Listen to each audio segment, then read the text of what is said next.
Well, hello, here we go. Do I look good enough? Hello, my name's Julie McCrossan and my pronouns are she, her, and I'm a wife and a wicked stepmother and a very new grandmother and a lesbian. I rise for my very new granddaughter Billy, who's 6 months old, and I'm having the extraordinary joy of rising to help raise a little girl who will only know celebration and joy and engagement in a positive way with the rainbow community, and that, my dears, is social change. I worked on ABC Radio for many years, ABC TV and Network 10, mainly doing sort of egghead interviews on ABC Radio National, but also many years ago I was on the original Good News Week with Paul McDermott and Mikey Robbins. But you know, I think most importantly, I've been a gay activist since I was 18, and I've been getting arrested and fighting for our multicoloured rainbow rights since the very early 70s. I went to Sydney University straight from school. I got there in 1972 and I joined a gay liberation group. My memory is it was about 1973, 1974. And for the first 12 months, I went every week to a gay liberation meeting, and it was all gay men and me.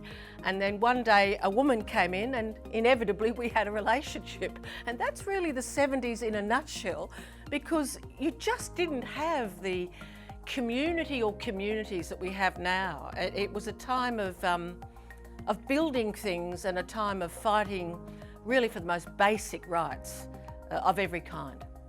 Look, I remember the 1970s, the early 70s, because there were many, many demonstrations and lots of arrests before 1978, you know, the so-called first Mardi Gras.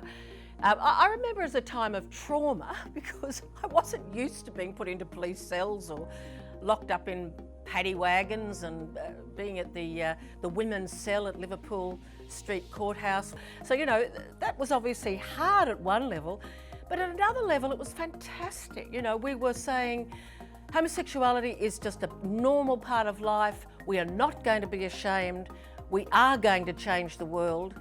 It is going to be decriminalised. It's not against God's will. It's not a mental illness. And I think why it was thrilling was that the changes came. I know we're still fighting on the religious front, but even there, the Uniting Church in Australia, gay men and women can become ministers of religion. I go to the South Sydney Uniting Church in Redfern, Waterloo, and there are many transgender people who travel to that church because they're welcome. We decriminalised in New South Wales in 1984, and we got it off the DSM, the Diagnostic Statistical Manual, the Psychiatrist's Bible, stopped calling it a mental illness in the early 70s. So it's a combination of sort of trauma combined with rolling success because we changed the world. Look, Mardi Gras means to me the ongoing struggle for full equality.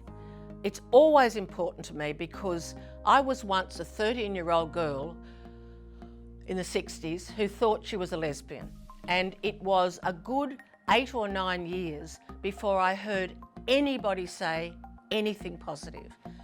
And 8 or 9 years of fearing that you are mentally ill, unacceptable in the eyes of God, and criminal was awful. And so Mardi Gras is a chance for us to put out through the media and through social media and mainstream media the message that there is a diversity of sexual expression, that is normal, and that there is a place where you can find your tribe.